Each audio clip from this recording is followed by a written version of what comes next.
ఇక్కడికి వచ్చిన పాత్రికేయ సోదరులందరికీ, మీ యాజమాన్యాలకి, మీ ఎడిటోరియల్ బోర్డ్స్ అందరికీ నా హృదయపూర్వక నమస్కారాలు. ప్రజలందరికీ కూడా నా హృదయపూర్వక నమస్కారాలు. మేము ఎన్నికల సందర్భంలో కాకినాడకు వచ్చినప్పుడు, లేదంటే 2019 నుంచి 24 వరకు మేము చేసిన ఈ పర్యటనలో కానీ హోప్ ఐలాండ్ ఆధారం చేసుకొని చాలా రైస్ స్మగ్లింగ్ జరుగుతుంది.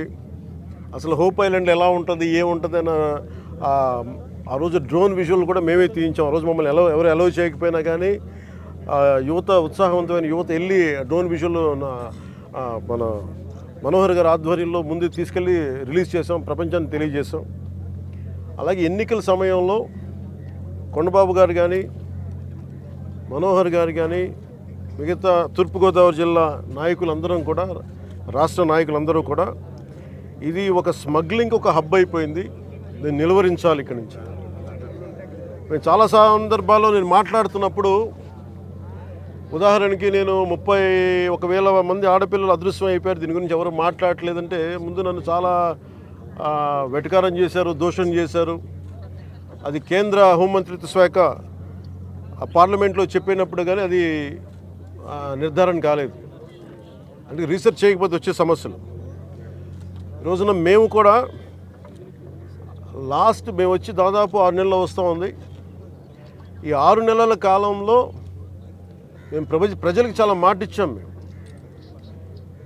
సంస్కరణలు పట్టుకురావాలి, అవినీతిని అరికడతాం, పారదర్శకత ఉండదు పాలనని, అలాగే వెండెట్ట పాలన పగ ప్రతీకారాలతో ఉండదు, అదే నిలబడ్డాం. అలా అని చెప్పి తప్పులు చేస్తూ వెళ్తూ ఉంటే వాళ్ళని కూర్చొని ఉపేక్షించేది లేదు.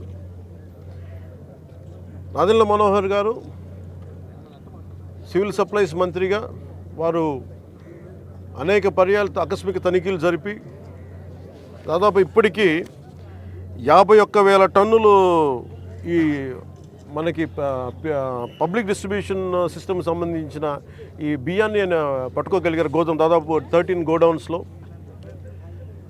కొండబాబు గారు కొన్ని సంవత్సరాల నుంచి చెప్తా ఉన్నారు, ఈ స్మగ్లింగ్ అరికట్టాలి, అవినీతికి మయమైపోయింది కాకినాడ పోర్ట్ అని.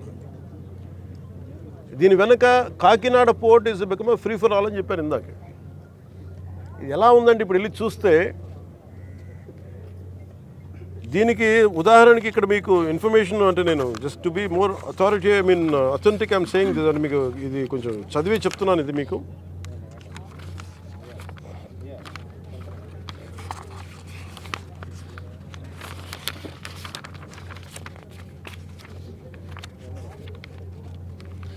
కాకినాడ పోర్టుకి రోజుకి 1000 నుంచి 1100 లారీలు వస్తాయి.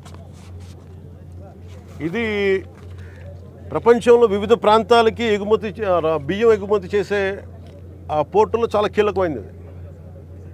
కానీ ఇంత పెద్ద పోర్టుకి ఇందాక ఈ వాళ్ళ సెక్యూరిటీ అధికారిని అడుగుతూ ఉన్నాను, ఎంతమంది ఉన్నారు మీ దగ్గర అంటే, 1000 నుంచి 1100 లారీలు వెళ్ళే ఈ పోర్టుకి 16 మంది సెక్యూరిటీ.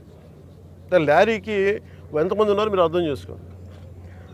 అసలు విచిత్రంగా మనోహర్ గారు పట్టుకొని కేసులు పెట్టి అధికారులకి చెప్పినా కానీ, అటు పోలీస్ కానీ, రెవెన్యూ కానీ, సివిల్ సప్లైస్ కానీ యాక్షన్ చాలా నామమాత్రంగా తీసుకుంటా ఉన్నాను. నేను చాలా సందర్భాల్లో ఆయన అడుగుతూ ఉన్నాను, క్యాబినెట్ మీటింగ్స్లో అడిగాను ఏం జరుగుతుందని. నేను ఒకటే ఏం చెప్పానంటే, ఇందాక మన మనోహర్ గారికి వీళ్ళకి మనం ఏ యాక్షన్ కనుక మనం ముందుకు తీసుకెళ్ళకపోతే, వీళ్ళు ఇన్ని మాటలు చెప్పి దీన్ని ఏమీ ముందుకు తీసుకెళ్ళలేదేంటి అన్న అపవాదం మనందరి మీద ఉంటుంది. మన ఇంటెన్షన్ వేరు, జరుగుతుంది వేరు, మన యాక్షన్స్, దాని కాన్సిక్వెన్సెస్ సరిగ్గా వీళ్ళు సహకరించట్లేదు. ఇది ప్రజల దృష్టిలో పెట్టాలి. ఇది నిన్న ఢిల్లీ నుంచి వచ్చి, అసలు యాక్చువల్లీ ఈరోజు నాకు ఈ ప్రోగ్రాం లేదు. నాకు ఈ రోజున నిన్న రాత్రి స్టెల్లా అనే షిప్లో ఇన్ని 100 టన్నులు పట్టుకున్నారు, పనామాకు సంబంధించిన స్టెల్లా అనే షిప్లో. అలాగే ఇక్కడ దాదాపు 1060 ఇక్కడ 1060 మెట్రిక్ టన్నులు ఇక్కడ పట్టుకున్నారు. ఇంత బలంగా సాక్ష్యాధారాలతో దొరికినప్పుడు దీన్ని ఎలా చేయాలని చూస్తే సమస్య ఎక్కడుంది అంటే, ఇది చాలా డీప్ నెట్వర్క్. ఇది నేను వచ్చి వస్తాను అంటే నిన్న రాత్రి కూడా నాకు చాలామంది ఫోన్లు చేసి మెసేజ్లు ఏం పెడతారు, మీరు రావద్దు సార్ ఇక్కడికి అంటారు. మీరు ఎందుకు రాకూడదంటే ఒక 10,000 మంది జీవితాలు అతలాకుతలం అయిపోతాయని. పోర్ట్ అనేది it is meant for exports. Kakinada port కానీ ఏ పోర్ట్ అయినా కానీ అనుమతి ఇచ్చింది ఎక్స్పోర్ట్కి, అంతేగాని స్మగ్లింగ్ కాదు. స్మగ్లింగ్ మీద చేసే విధానంలో కూర్చోబెట్టి దానికి పర్మిషన్, దానికి లైసెన్స్ ఇవ్వాల. లీగల్గా ఎక్స్పోర్ట్కి మాత్రమే ఇక్కడ పర్మిషన్ ఇచ్చారు దీనికి. కానీ వస్తే 10,000 మంది జీవితాలు అతలాకుతలం అయిపోతాయంటే నాకు ఒకటే అనిపించింది. ఇందాక లోపలికి వెళ్ళి కూర్చుంటే నన్ను ఎంత సహకారం లేదంటే నాకే, as a deputy chief minister of Andhra Pradesh నాకే సహకరించాల ఇక్కడున్న ఈ ఏమో పోర్ట్ అధికారులు. షిప్ అక్కడ స్టెల్లా అనే షిప్ ఉంది, పైకి ఎక్కాలి. దాన్ని ఒక దాదాపు 6 కంపార్ట్మెంట్స్లో దాన్ని ఏముంటుందండి, 6 కంపార్ట్మెంట్స్, 3 కంపార్ట్మెంట్స్ ఇది ఉంది.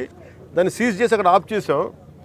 లోపలికి వెళ్ళి చెక్ చేద్దామంటే ఈ అనుకూలంగా లేదు మీకు పైకి ఎక్కడానికి అని చెప్పి అక్కడే తిప్పుతున్నాను నన్ను.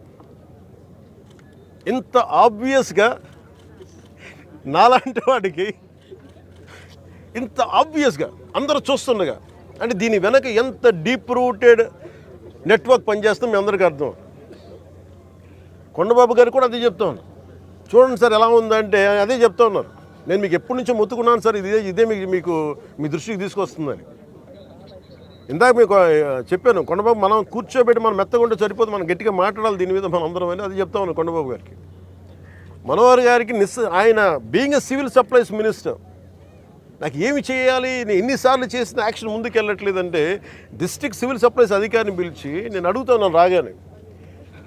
నేను ఇక్కడున్న సెక్యూరిటీ అధికారిని అడిగా, చెక్ పోస్టుల సెక్యూరిటీ అధికారి, మీకు పర్మిషన్ ఎవరు ఇచ్చారు, హూ చెక్స్ దిస్ అంటే మాకు నో అబ్జెక్షన్ సర్టిఫికేట్ ఉంది.